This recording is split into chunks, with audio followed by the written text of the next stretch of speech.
What's up, everybody? It is time for an after convention review.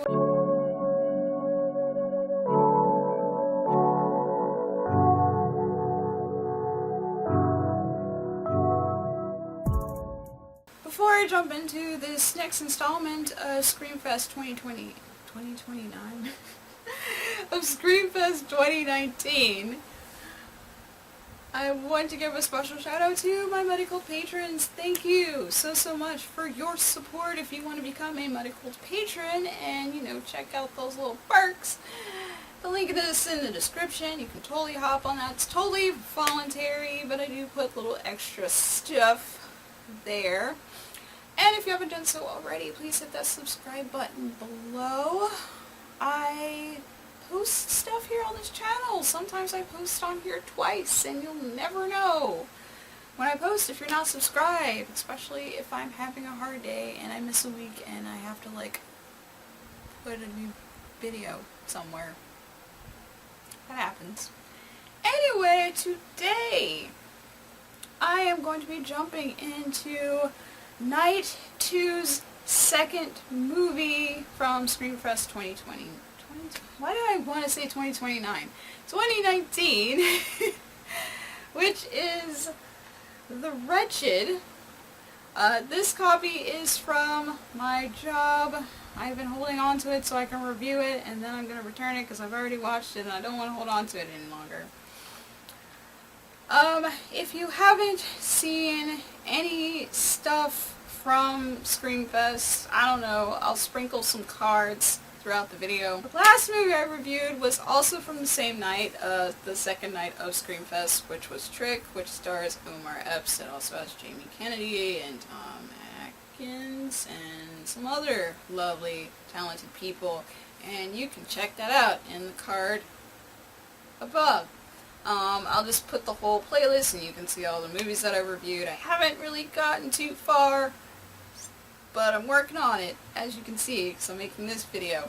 Every night, excluding the first and last night of the festival, they showed 2 movies, so that's why I'm saying it's the second movie of night 2, because this was from night 2. So, before I go into my thoughts about this movie, let me tell you what it's about. Following his parents' separation, a rebellious teenage boy, Ben, is sent to live with his father for the summer and work at the local marina in order to gain some form of discipline. The idyllic tourist town offers little solace for him, however, as he is forced to deal with the local privileged teens and his father's new girlfriend. Ben's problems grow increasingly disturbing when he makes a chilling discovery about the family renting the house next door. A malevolent spirit from the woods has taken a hold of the parents and starts playing a sinister game of house, preying upon the children and wiping away any trace of their existence. Ben's suspicions of the supernatural horrors go unheeded, and he launches a perilous crusade in order to put an end to the skin-walking witch's reign of terror. Chilling and suspenseful, The Wretched offers a modern update to the retro young hero's mission like that of the Goonies, and promises to make viewers wary of every dark corner they encounter after witnessing its terrifying tale. This is apparently a Pierce Brothers film, which means absolutely nothing to me. I shortly said my thoughts about this movie in my blog from LA, so you can totally check that out. But I'm just going to delve in a little bit deeper. So, going into this movie, I try to remember as much as possible, and I'm glad that I'm kind of doing these a bit late, so I can rewatch them and kind of process them a little bit more. And, honestly, out of all the movies that I saw, this definitely wasn't in, like the top favorites, like top 5 of movies I really liked or whatever. The movie wasn't bad. I will throw that out there already. I thought it was an interesting take on witches, I guess. It kind of has like a witch Wendigo kind of vibe, because like the creature takes over people's bodies and does what it does. The main character is fairly interesting. He kind of has a bit of a troubled past. I think they kind of mentioned that, and of course his parents were separated, so they do kind of mention that. And he's just trying to fit into this new little town, and he does befriend someone, a young girl, and I guess they kind of have some sort of like romantic chemistry or whatever. And of course, eventually they try to figure out what this like mysterious monster kind of thing is. And when he starts investigating the neighbors, as I mentioned in the summary, that there's some sinister, malevolent presence in the neighbor's house, it kind of reminded me of, I guess, Disturbia, or even older Rear Window, where it's like, there's something going on over there, maybe if I sneak over there and figure out where it is, find the dead bodies, whatever it may be, and that kind of thing happens, and that's interesting. I feel like I'm not going to give this movie justice in this review, because I'm like, I really don't have a lot to say about it. Like, the action in it is interesting, the horror elements and the visuals are pretty good too. The acting is fine. It just didn't stand out compared to a lot of the movies I watched in those 10 days at Screamfest 2 years ago.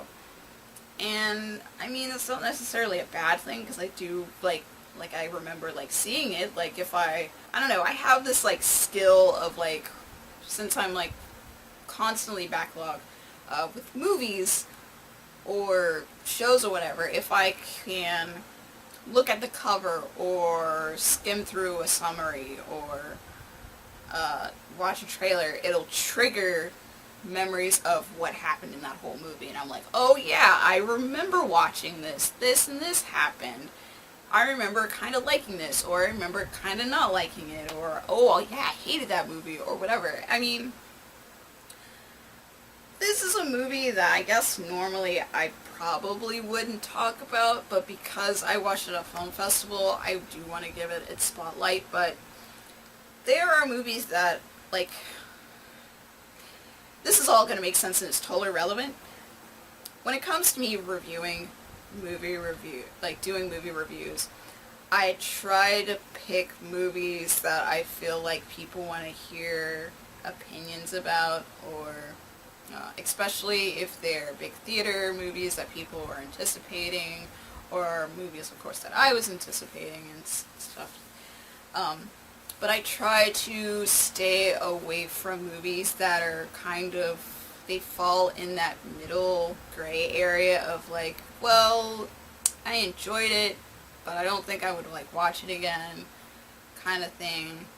Or like, yeah, it was fine. It's just one of those like, yeah, this was okay, but I don't have too much to say about it. It's kind of hard to force yourself to have more of an opinion for movies that just kind of fall in that gray area of like, this was fine, but it also could have been a lot better, so it could stand out in my memory more, but it also wasn't terrible either. And if it was like bad, like really bad, like those movies stand out a lot.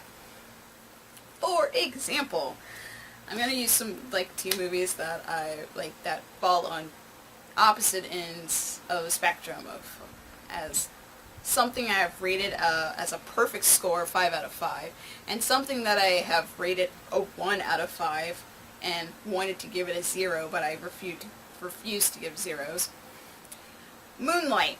Moonlight stands out a lot to me because it was a masterpiece in visionary, in storytelling, and character growth, and among other things. I think it was just a breath of fresh air in the genre of coming-of-age stories, especially for the Black and LGBT community, because there's not a lot of those.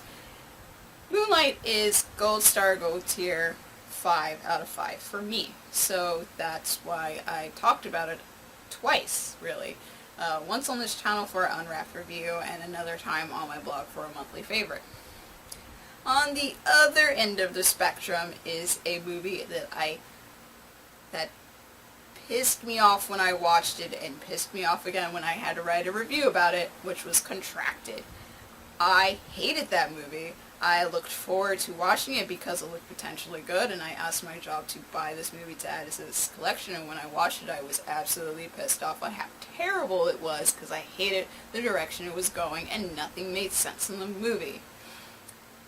That stood out because of how bad and how emotionally triggering it was to me because I just hated it so much.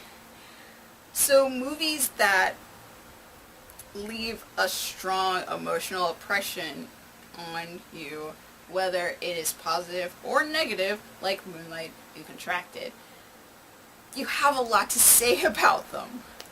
But when they give you a very lukewarm impression, like The Wretched, it's kind of hard to pull out positives and negatives. So that's why I'm kind of struggling to say anything, because honestly, I'm like, the visuals were good, the story was interesting with like the folklore and even the twist at the end, like that was interesting, but it was something I've like kind of seen in other stuff, but it was kind of an interesting reveal. And I was enjoying the journey that the movie took me on, and I didn't feel like my time was wasted or anything. Like, I'm glad I watched it. And also it was nice listening to the director and other cast and crew members talk about this movie at the festival, like knowing that the original title for this was The Hag. Like, that's cool. But like, nothing like super stands out about the movie. Like I said, going into it, like I remembered bits and pieces of like, yeah, I remember like the director saying like this was originally a hag, so it was like a witch or whatever. So rewatching it was just like a big old giant refresher course, and I'm like, oh yeah, that happened and this happened and then that kid and then there was that tree and they had to climb inside the tree and this stuff happened and that was kind of creepy and this has good atmosphere. But I'm sure after I filmed this video and a few months passed, I won't really remember all those details unless I rewatch my own review or rewatch the movie. It's just a very lukewarm horror movie, but it's also not a terrible movie. So like, spectrum of good to bad, like it's definitely more in the like, this was okay. So it falls in a good side, but it doesn't stand out compared to like other witch movies I've seen. Like, I don't know, The Witch, or even Witches. I don't know, it's just, yeah. In short, I like the movie. It just doesn't stand out very much. But I do encourage people to give it a watch because, like I said, it does have some good visuals and atmosphere, and I thought, you know, the journey was enjoyable, and that's pretty good to have in a movie, as long as sometimes bad movies, such as Suicide Squad, which I know is not a good movie, sometimes all I expect is to have a good, entertaining, fun time. And this was enjoyable. There you go.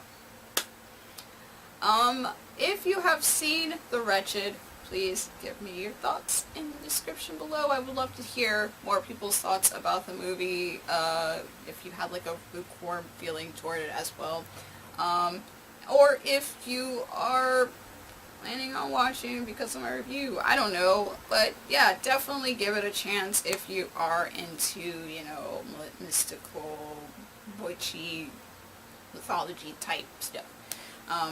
Like I said, it is interesting, it's just not wow for me. Anyway, I'll see you guys in another video. Thank you for watching, and if you enjoyed it, give it a thumbs up, and I'll see you guys next time.